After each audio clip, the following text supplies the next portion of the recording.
Dobrý deň, vítam vás pri recenzii automobilu, ktorý sme najnovšie v redakcii magazínu Touch IT recenzovali.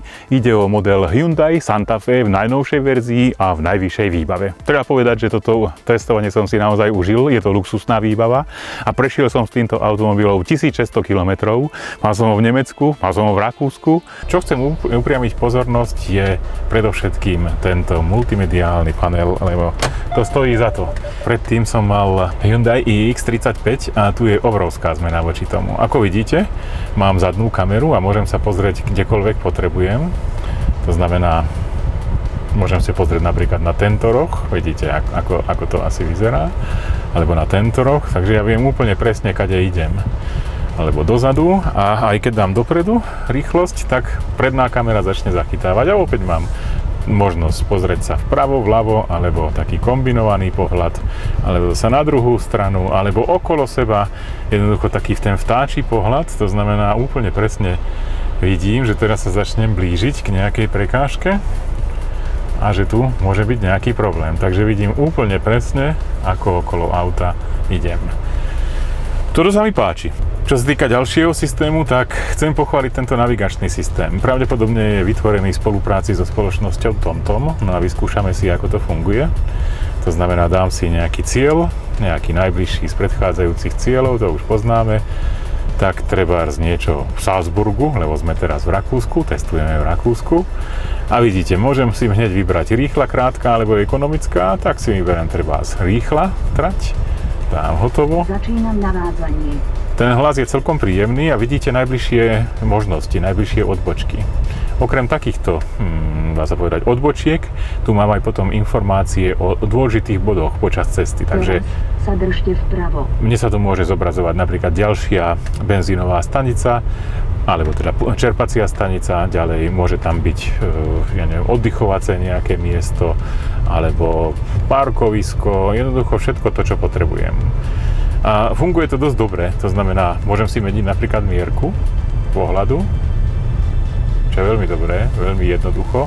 On je dotykový, ten displej, ale takto to funguje ešte lepšie, ako by som to robil pomocou dotyku. Hlas navigačný si môžem zmeniť veľmi jednoducho priamo tu. Navigácia bude na tejto hlasitosti. Áno. Takže takto mi to asi bude stačiť. Ten údaj z navigácie ja mám potom zobrazený aj v stredovom paneli. To znamená, že nemusím sa pozerať ani na svoj multimediálny displej. Mám to zobrazené aj tu. Tá klimatizácia funguje ako viaczónová, takže naozaj to funguje veľmi dobre. Tu je to nastavenie klímy potom. Máme vodiča a spolucestujúceho. Väčšina vecí je potom vyvedených sem na volant, to znamená, všetko máte k dispozícii. Adaptívny tempomat, to je super a je v 4 stupňoch nastavenia, čo sa týka vzdialenosti od predchádzajúceho vozidla. Mám ovládanie príjmu prichádzajúceho telefónu alebo jeho zrušenie a možnosti nastavenia toho, čo vidím na stredovom paneli. Mením, tak vidíte, že mám aj ďalšie možnosti, tlak v pneumatikách alebo nastavenie toho vozidla. Vypnutie a zapnutie signalizácie, prekročenie jazdného pruhu, snímanie mŕtvého uhla, vyhrievanie volantu, automatický štart-stop a nasadenie pohonu 4x4 trvalé. Ako vidíte, sú tu také prvky športové, ktoré sa nachádzajú v tomto automobile. Teraz mám bežný režim, keď si dám športový. To podradenie je úplne iné, to znamená, idem dlhšie na nižších prevodových stupňoch a dostane to takú oveľa silnejšiu razanciu, toto auto. Tento navigačný systém potom vie zobraziť napríklad, aký manéver mám ďalší urobiť, alebo médiá. To znamená, môžem tam mať pripojenie Bluetooth.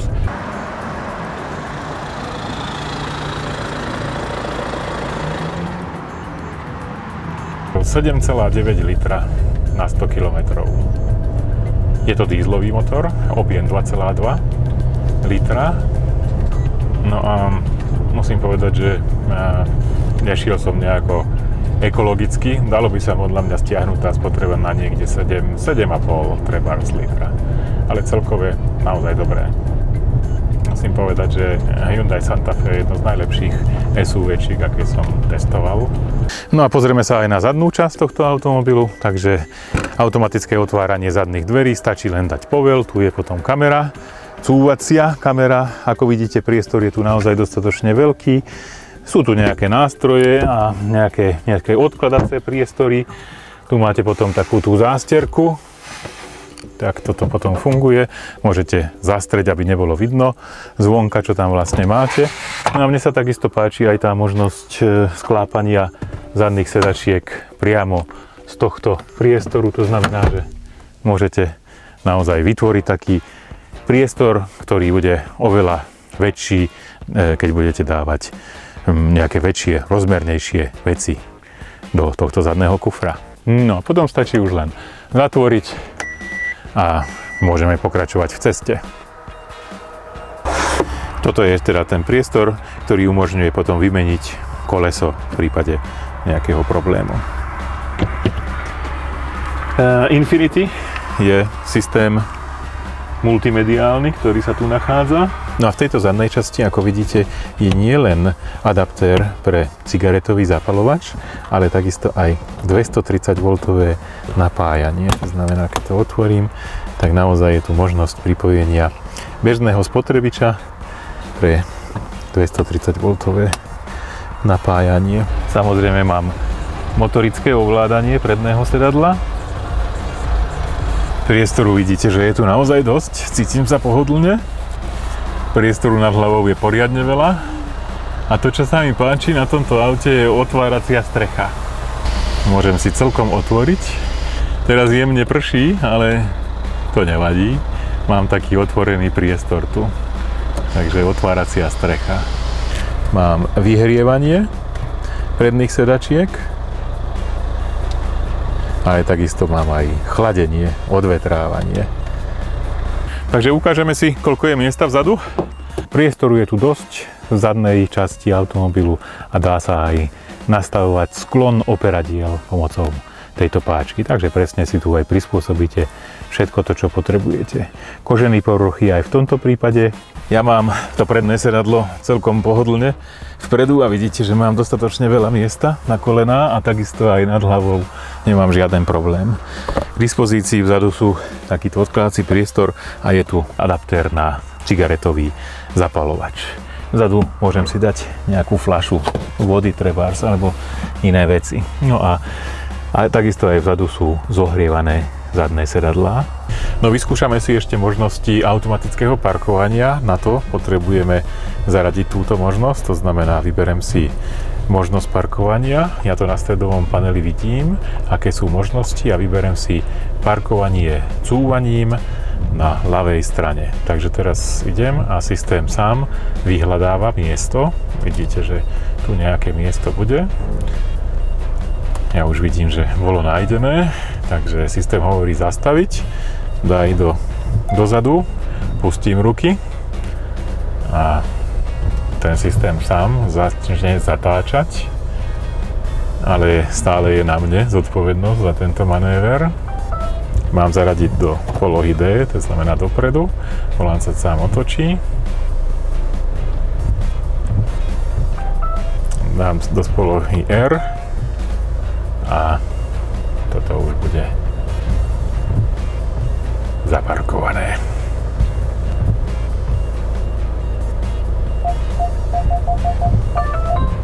Vyrovnajte kolesa, zaparkované, hotové. Príde to naozaj vhod, všetky tie kamery, ktoré sú v tomto aute zabudované. Mne sa to osobne celkom páčilo a často som to používal. No a samozrejme každého zaujíma cena. Cena tohto automobilu začína na 34 990 eur a končí za prémiovú verziu na 40 690 eur. Musím povedať, že je to viacej, ako býva zvykom v prípade Hyundai, ale na toto auto sa to oplatí. Čo sa týka testovania tohto automobilu, musím povedať, že som si ho užil zatiaľ najviacej, pretože som s ním prešiel najväčšiu trasu. 1600 km je naozaj dostatočne veľa na to, aby som vedel o tom aute asi všetko. Treba povedať, že toto auto je naozaj pohodlné, ľahko sa s ním šoféruje, napriek tomu, že je to veľké auto, tak všetky tie informačné a kamerové systémy vám pomôžu zaparkovať s týmto autom veľmi bezpečne a to sa mi veľmi páčilo. Oceňujem hlavne ten navigačný systém, ktorý je naozaj k použitiu a dá sa dobre použiť aj na dlhých trasách. Sám vás informuje napríklad o problémoch na ceste a umožní vám vyhnúť sa nejakým problémom a to napríklad v prípade takej nemeckej diaľnici celkom oceníte. Tento automobil je podľa môjho názoru jeden z najlepších automobilov, aký sa dá kúpiť za takúto cenu. Santa Fe určite patrí do našej redakčnej garáže a musím povedať, že to testovanie som si naozaj užil. To bolo super. Ďakujem pekne za sledovanie tohto videa a teším sa s vami na budúce. Ahojte, dovidenia.